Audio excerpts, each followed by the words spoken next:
the New Testament theologian G.K. Beale, and he noted that there were 295 separate quotations of the Old Testament in the New Testament.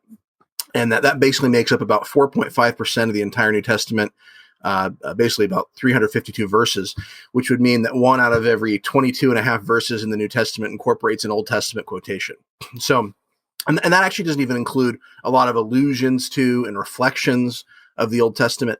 So things that the theologian Richard Hayes would call echoes of the Old Testament. So when you add those, I can't even imagine what we're looking at. I mean, the book of Revelation, for example, doesn't quote the Old Testament, but it's basically, it's almost like a pastiche of like Isaiah and Daniel and Ezekiel. So basically, thinking of it that way, the Old Testament is so integral to the Christian faith that it's almost like to take it out is like to take your skeleton out of your body, right? The New Testament wouldn't hold up if we took the Old Testament out of it.